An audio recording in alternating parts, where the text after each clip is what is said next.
दोस्तों, एक कुत्ते ने यमराज को सुनाई मनुष्य जीवन की कड़वी सच्चाई। इस प्राचीन कथा में हम आपको बताएंगे कि कैसे एक कुत्ता यमलोक पहुंच जाता है और यमराज से शर्त लगाता है और फिर यमलोक के सारे नियम बदलने पड़ते हैं। इस कथा में हम जानेंगे भगवान विष्णु ने यमराज को मनुष्य जीवन के संबंध में कौन सा महत्वपूर्ण ज्ञान दिया है। दोस्तों, प्राचीन काल में मध्य देश में एक अत्यंत शोभायमान नगरी थी। उस नगरी में एक धनवान सेठ रहता था।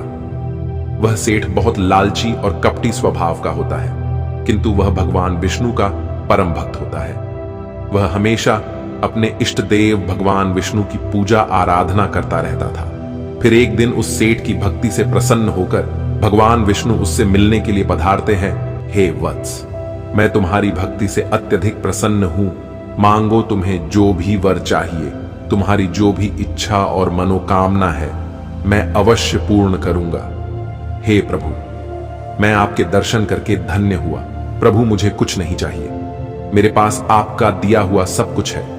फिर वह सेठ एक सादा कागज निकालता है और भगवान विष्णु से कहता है, हे प्रभु, आप इस कागज पर अपने दस्तखत कर दीजिए ताकि मैं दुनिया के लोगों को भगवान के होने का सबूत दिखा सकूं। फिर भगवान ने कहा, ठीक है वत्स, लाओ मैं तुम्हारे कागज पर दस्तखत कर देता हूं। इतना कहकर भगवान विष्णु उस सेठ के कागज पर दस्तखत कर देते हैं और अंतर्ध्यान हो जाते हैं। फिर वह सेठ उस कागज को हमेशा अपनी जेब में ही डालकर रखता था ताकि वह दूसरों को भगवान के होने का सबूत दिखा सके। सेठ का कुत्ता मृत्यु के बाद यमलोक में जाने लगता है। फिर यमलोक पहुंचने के बाद वह कुत्ता यमराज के सामने आकर खड़ा हो जाता है। यमराज उस कुत्ते का लेखा जोखा निकालते हैं और कहते हैं, हे श्वान, तुमने तो पशु का जन्म पाकर भी कोई पाप नहीं किया है। तुमने अपने सभी काम बड़े ईमानदारी के साथ किए हैं। हे श्वान, एक कुत्ते का जन्म पाकर भी तुमने कोई भी घृणित कार्य नहीं किए हैं, इसीलिए तुम्हारे सभी जन्मों के पाप अब नष्ट हो चुके हैं। हम तुम पर बड़े ही प्रसन्न हैं। शीघ्र बताओ तुम्हारी क्या मनोकामना है। फिर वह कुत्ता बोलने लगता है, हे धर्मराज, आप चाहे मुझे नरक में भेजो या स्वर्ग में, मैं कहीं पर भी जाने के लिए तैयार हूं। आप कृपा करके मुझे कोई उचित स्थान प्रदान करें। कुत्ते की बात सुनकर यमराज आश्चर्यचकित होते हैं और सोचने लगते हैं कि मनुष्य का जीवन पाने के लिए तो देवता भी तरसते हैं। फिर यमराज उस कुत्ते से कहते हैं, हे श्वान, तुम मनुष्यों से इतना द्वेष क्यों करते हो?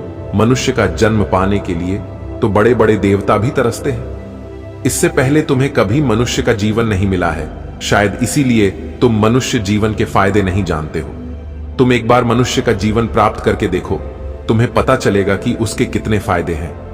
यमराज की बात सुनकर वह कुत्ता कहता है, हे धर्मराज, मैं जानता हूं कि मनुष्य का जन्म कितना अनमोल है, लेकिन मनुष्य बड़ा ही स्वार्थी, धूर्त, कपटी और चालाक होता है। जब वह अपना मतलब देखने लगता है तो सही गलत सब कुछ भूल जाता है। उसकी भूख कभी नहीं मिटती है। मनुष्य बड़ा ही असंतोषी होता है। वह अकारण ही दुखी रहने लगता है और दूसरों को भी दुख देने लगता है।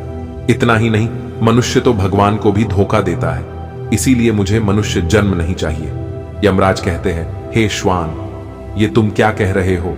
मनुष्य भगवान को धोखा भला कैसे दे सकता है? हे धर्मराज, मनुष्य जब मंदिर में जाता है तो स्वार्थी मन से भगवान की पूजा करता है।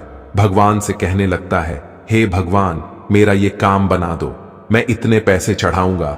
लेकिन जब उसका काम पूरा हो जाता है तो वह सब कुछ भूल जाता है। आगे बढ़ने की होड़ में वह अपनों का ही शोषण करता रहता है। न चैन से खाते हैं, न खाने देते हैं। अपना काम बनाने के लिए दूसरों को धोखा देता है। और उसकी धूर्तता तो देखिए, वह भगवान को भी लालच दिखाकर अपना काम बना लेता है। हे यमराज, इंसानों के बुरे कर्मों को गिनाते गिनाते मैं थक जाऊंगा, किंतु उसके बुरे कर्म समाप्त नहीं होंगे। उसकी चालाकी के आगे तो देवता भी कुछ नहीं है। कुत्ते की बात सुनकर यमराज कहते हैं, हे श्वान, माना कि इंसान बहुत चालाक है, लेकिन वह हम देवताओं को मूर्ख नहीं बना सकता। उसने पृथ्वी लोक पर कितनी चालाकी क्यों न की हुई हो, उसे मृत्यु के बाद यही आना पड़ता है। सभी मनुष्य हमारे अधीन रहकर ही काम करते हैं। फिर वह कुत्ता बोलता है, हे धर्मराज, आपके पास जितने भी मनुष्य आते हैं वे सब मरे हुए होते हैं। आपका पाला किसी जीवित इंसान से नहीं पड़ा है। उस कुत्ते की बात सुनकर यमराज को आश्चर्य हुआ और गुस्सा भी आ गया। वे सोचने लगे, ये तो हमारे यहां पर आकर हमारा ही अपमान कर रहा है। इस तुच्छ कुत्ते को दिखाना होगा हमारे सामने कोई इंसान कुछ भी नहीं है। इस बात को साबित करने के लिए यमराज अपने दूतों को बुलाते हैं और कहते हैं, हे दूतों, जाओ और इस कुत्ते के मालिक को जीवित ही उठाकर यमलोक लेकर आ जाओ।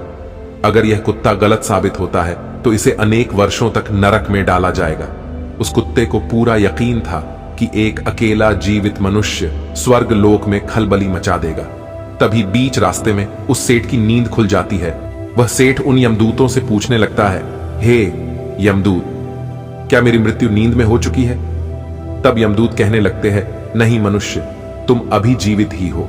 तुम्हारे कुत्ते ने यमराज से कहा है कि जीवित मनुष्य बहुत चालाक होता है, इसीलिए इस बात का परीक्षण करने के लिए यमराज ने आपको जीवित ही यमलोक लाने के लिए कहा है।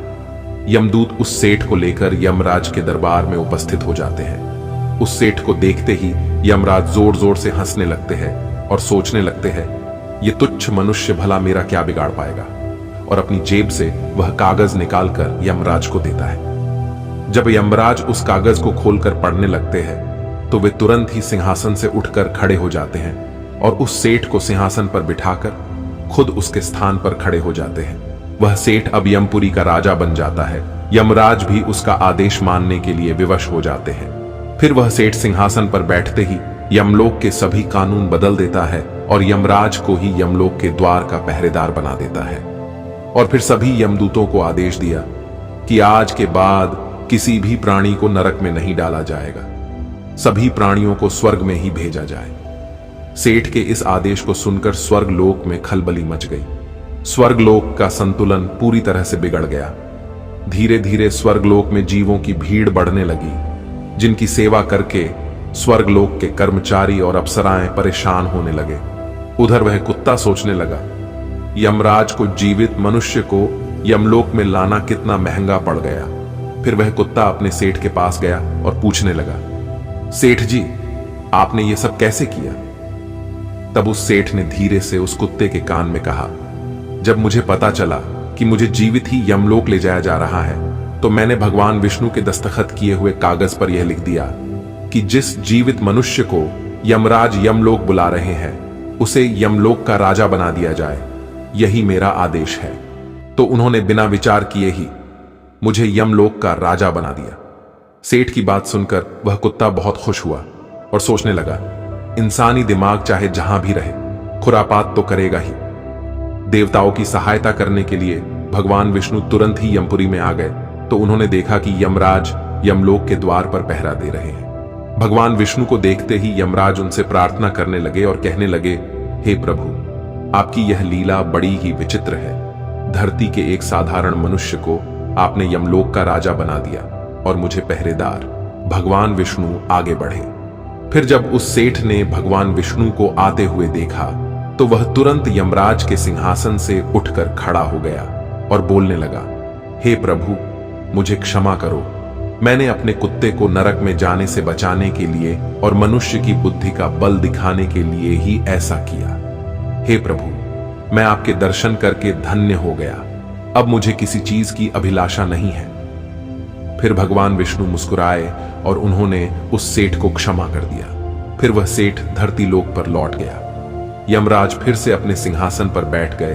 तब वह कुत्ता यमराज से कहने लगा, हे धर्मराज, देखिए आपने जीवित मनुष्य की चालाकी। एक जीवित मनुष्य क्या क्या कर सकता है। जब तक वह शास्त्र अनुसार कर्म करता है तभी तक सुखी रहता है, और जब धर्म से विमुख हो जाता है तो क्लेश और बीमारियां उसे घेर लेती है और उसका पतन हो जाता है।